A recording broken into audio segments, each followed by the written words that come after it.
बात करेंगे मध्य प्रदेश, छत्तीसगढ़ और देश की तमाम खबरों को फटाफट अंदाज में देखने की। शुरुआत करते हैं। प्रधानमंत्री मोदी ने तेलंगाना के वारंगल में कहा कि जनसभा आज करते हुए कि आजकल दुनिया में हर तरफ अस्थिरता, अशांति और संकट, ऐसे में देश की कमान कांग्रेस के हाथों में कोई नहीं देगा। पीएम मोदी ने कांग्रेस के साथ साथ बीआरएस पर भी निशाना साधा। कहा, बीआरएस की सच्चाई भी एससी, एसटी, ओबीसी समाज को धोखा देने की है। बीआरएस ने दलित बंधु योजना के नाम पर भी आपका भरोसा तोड़ा है। प्रधानमंत्री नरेंद्र मोदी का मिशन साउथ, पीएम ने श्री राजा राजेश्वर स्वामी मंदिर में पूजा अर्चना की। केंद्रीय गृह मंत्री अमित शाह ने राहुल गांधी पर बोला तीखा हमला। कहा, राहुल बाबा कहते हैं कि हम एक झटके में गरीबी मिटा देंगे, लेकिन उनकी दादी ने एक झटके में आपातकाल लगाया था। केंद्रीय गृह मंत्री अमित शाह ने कन्नौज में जनसभा को किया संबोधित। कहा, यहां सालों तक आपने मुलायम सिंह यादव को वोट दिया, लेकिन ये ऐसा परिवार है जो जीतने पर नहीं आता है, हारने पर भी नहीं आता है। सैम पित्रोदा के बयान पर बीजेपी सांसद सुधांशु त्रिवेदी ने किया पलटवार। कहा, सैम पित्रोदा ने भारत, भारतीय संस्कृति, भारत की पहचान और यहां के लोगों की पहचान का अपमान किया। कांग्रेस महासचिव प्रियंका गांधी ने यूपी के रायबरेली में किया चुनाव प्रचार। कहा, बीजेपी के लोग संविधान को बदलने की बात कर रहे हैं और अब अपने बयान से पलट रहे हैं। पीएम मोदी के शहजादे वाले बयान पर प्रियंका गांधी ने किया पलटवार। कहा, मेरे भाई को शहजादे कहते हैं और खुद के काम शहंशाह वाले हैं। फारूक अब्दुल्ला के बयान पर केंद्रीय मंत्री अनुराग ठाकुर ने किया पलटवार। कहा, पाकिस्तान के चहेते नेता और चहेता विपक्ष सुन ले, अगर पाकिस्तान भारत की तरफ आंख उठाकर देखेगा तो दिए जाएंगे सर्जिकल स्ट्राइक और एयर स्ट्राइक जैसे जवाब। समाजवादी पार्टी के सुप्रीमो अखिलेश यादव ने बीजेपी पर उठाए गंभीर सवाल। कहा, बीजेपी की भाषा बदल गई है, आरक्षण को खत्म करने वाले लोग अब आरक्षण की बात कर रहे हैं। तेजस्वी यादव के बयान पर बीजेपी नेता सैयद शहनवाज हुसैन ने किया पलटवार। कहा, हमारे पास नेता हैं, आरजेडी के पास नेताओं का अकाल है, तेजस्वी को पीएम से कुछ सीखना चाहिए। यूपी के सीएम योगी आदित्यनाथ ने एटा में जनसभा को किया संबोधित। कहा, कांग्रेस समाजवादी पार्टी का गठबंधन सुरक्षा पर सेंध लगाने वाला गठबंधन और हर व्यक्ति की जेब पर डकैती डालने वाला गठबंधन है। टीएमसी महासचिव अभिषेक बनर्जी ने बहरामपुर लोकसभा सीट से टीएमसी उम्मीदवार यूसुफ पठान के समर्थन में रोड शो किया। बहरामपुर से कांग्रेस और अधीर रंजन चौधरी और बीजेपी से निर्मल कुमार साहा हैं उम्मीदवार। दिल्ली बीजेपी अध्यक्ष वीरेंद्र सचदेवा ने कांग्रेस पर साधा निशाना। कहा, कांग्रेस की मानसिकता बेहद खराब है, बहुसंख्यक समाज को गाली देना कांग्रेस का काम है। आप सांसद संजय सिंह ने सैम पित्रोदा के बयान पर देश की सफाई। सैम पित्रोदा के बयान का कहीं दूर दूर तक इंडिया गठबंधन से कोई लेना देना नहीं है। केंद्रीय मंत्री गिरिराज सिंह ने सैम पित्रोदा के बयान पर किया पलटवार। कहा, कांग्रेस ने पिछड़ों का हक छीनने का काम किया, कांग्रेस ने सारे मुसलमानों को ओबीसी का दर्जा दे दिया। सैम पित्रोदा के बयान पर शिवसेना यूबीटी नेता प्रियंका चतुर्वेदी ने पेश की सफाई। कहा, मैं उनके बयान से नहीं हूं सहमत, उनके मुद्दे को देश का मुद्दा बनाना दुर्भाग्यपूर्ण है। केंद्रीय मंत्री और संबलपुर से बीजेपी के लोकसभा उम्मीदवार धर्मेंद्र प्रधान ने ओडिशा में संबलपुर में डोर टू डोर अभियान में हिस्सा लिया।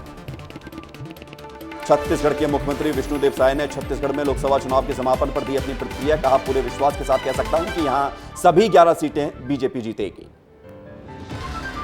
हरियाणा के मुख्यमंत्री नायब सिंह सैनी ने 3 निर्दलीय विधायकों के समर्थन वापस लेने पर दी अपनी प्रतिक्रिया। कहा, हरियाणा सरकार को कोई दिक्कत नहीं, सरकार पूरी मजबूती से काम कर रही है। लोकसभा अध्यक्ष ओम बिरला ने रविंद्रनाथ टैगोर की जयंती पर संसद भवन के सेंट्रल हॉल में अर्पित की पुष्पांजलि। केंद्रीय मंत्री पीयूष गोयल का चुनावी प्रचार प्रसार जारी। मंत्री जी ने महाराष्ट्र के बोरीवली में चुनावी रोड शो किया। राज्यसभा सांसद कपिल सिब्बल ने पीएम पर किया तीखा हमला। कहा, ऐसा लगता है कि पीएम की एक्सपायरी डेट भी आ चुकी है, वो 400 पार का नारा लोगों को भड़काने के लिए दे रहे हैं। 3 निर्दलीय विधायकों के कांग्रेस को समर्थन देने पर हरियाणा के पूर्व सीएम मनोहर लाल खट्टर ने कहा, कांग्रेस को यह नहीं पता कि उनके कितने साथी हमारे संपर्क में हैं। दिल्ली विश्वविद्यालय और विकसित भारत एम्बेसडर ने रन फॉर विकसित भारत का आयोजन किया। अमृतसर के पूर्व डिप्टी मेयर अविनाश जौली ने अमृतसर में आम आदमी पार्टी का दामन छोड़ा, बीजेपी का दामन पकड़ा। 13 मई को सिसोदिया की जमानत याचिका पर होगी सुनवाई। दिल्ली हाईकोर्ट ने ईडी सीबीआई को जवाब देने के लिए 4 दिन का समय दिया। बंगाल में 25,000 शिक्षकों की नियुक्तियों को रद्द करने पर रोक, एससी बोला सीबीआई जांच जारी रखे। हाईकोर्ट ने 22 अप्रैल को नौकरियों को रद्द करने की बात कही थी। एचडी रेवन्ना की जमानत याचिका पर स्पेशल कोर्ट में सुनवाई। यौन शोषण के विक्टिम के अपहरण का मामला आज खत्म हो रही रेवन्ना की जमानत। केजरीवाल की जमानत पर बिना आदेश दिए उठी कांग्रेस सुप्रीम कोर्ट की बेंच, शर्त रखी सीएम सरकारी काम में नहीं देंगे दखल, अगले हफ्ते फिर होगी सुनवाई। कर्नाटक के पूर्व मुख्यमंत्री और जेटीएस नेता एचडी कुमारस्वामी का बयान, राज्य सरकार ने प्रज्वल के वीडियो फैलाए, पुलिस को डरा धमकाकर 25,000 पेन ड्राइव सर्कुलेट कराई, कस्टडी में रेवन्ना की तबीयत खराब हुई। कर्नाटक सेक्स स्कैंडल पर पहली बार बोले प्रधानमंत्री नरेंद्र मोदी, कहा प्रज्वल जैसों के लिए जीरो टॉलरेंस नीति, उसे देश छोड़ने की इजाजत कर्नाटक सरकार ने दी।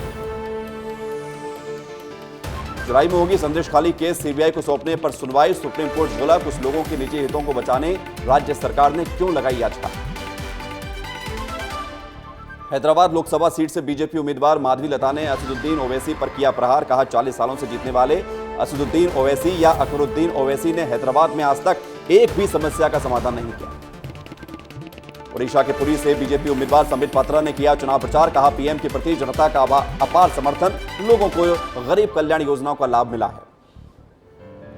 मंदसौर से कांग्रेस पर गरजे सीएम डॉक्टर मोहन यादव, कहा 70 साल में कांग्रेस ने राम मंदिर का बहिष्कार किया, न्योता भी स्वीकार नहीं किया।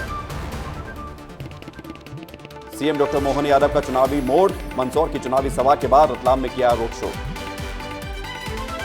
देश की जनता दे रही प्रधानमंत्री नरेंद्र मोदी को आशीर्वाद, सीएम डॉक्टर मोहन यादव का बयान, इस बार फिर तीसरी बार पीएम बनेंगे नरेंद्र मोदी। कांग्रेस ने देश का कराया बंटवारा, मंदसौर में बोले सीएम डॉक्टर मोहन यादव, कांग्रेस ने देश में कभी खत्म नहीं की गरीबी, झूठ बोलने का काम करती है कांग्रेस। ओडिशा में बोले छत्तीसगढ़ के सीएम विष्णुदेव साय, कहा कांग्रेस को जनता ने फिर से नकारा, कांग्रेस के पास कोई मुद्दा नहीं, इसलिए ईवीएम का रोना ही रोएंगे। 13 मई को होंगे चौथे चरण के लिए मतदान, 1717 प्रत्याशियों की किस्मत का होगा फैसला, 96 सीटों पर होंगे मतदान। उत्तर प्रदेश, बिहार, पश्चिम बंगाल, झारखंड, मध्य प्रदेश, महाराष्ट्र में होंगे चौथे चरण के लिए मतदान। ओडिशा, आंध्र प्रदेश, तेलंगाना और जम्मू कश्मीर के श्रीनगर में भी मतदाता 13 मई को डालेंगे वोट। मध्य प्रदेश में चौथे चरण की 8 सीटों पर होगा मतदान। देवास, उज्जैन, मंदसौर, रतलाम, धार, इंदौर, खरगोन, खंडवा में होंगे चुनाव। 4 जून को आएंगे लोकसभा के नतीजे। पीएम नरेंद्र मोदी ने आंध्र प्रदेश में की रैली, कहा कांग्रेस देश को रिवर्स गियर में ले जाना चाहती है, कांग्रेस लगातार धमकी देने का काम कर रही है। बीजेपी के राष्ट्रीय अध्यक्ष जेपी नड्डा ने हिमाचल प्रदेश के मंडी में जनसभा को किया संबोधित, कहा आज भारत रक्षा निर्यात में सबसे आगे, मंडी तक न सिर्फ रेल आएगी बल्कि प्लेन भी आएगा। अखिलेश यादव ने हरदोई में की चुनावी जनसभा, कहा बीजेपी ने सिर्फ लोगों से पैसा लूटा, बड़ी बड़ी कंपनियों का कर्ज माफ करके महंगाई को बढ़ाने का काम किया। रक्षा मंत्री राजनाथ सिंह ने उड़ीसा के रायगढ़ में किया चुनावी प्रचार, कहा हम लोगों ने जो कहा वो करके दिखाया। मध्य प्रदेश के सीएम मोहन यादव ने झाबुआ में किया रोड शो, कांग्रेस ऐसी रेल है जिसकी ना आगे इंजन है ना पीछे। स्मृति ईरानी ने कांग्रेस पर बोला तीखा हमला, कहा कांग्रेस पार्टी रंग के आधार पर देशवासियों को बांटने की कोशिश कर रही है। केंद्रीय मंत्री रामदास आठवले ने सैम पित्रोदा के बयान पर की प्रतिक्रिया, कहा सैम पित्रोदा सिर्फ करते हैं उल्टी सीधी बात, कांग्रेस को उनके खिलाफ करनी चाहिए कार्रवाई।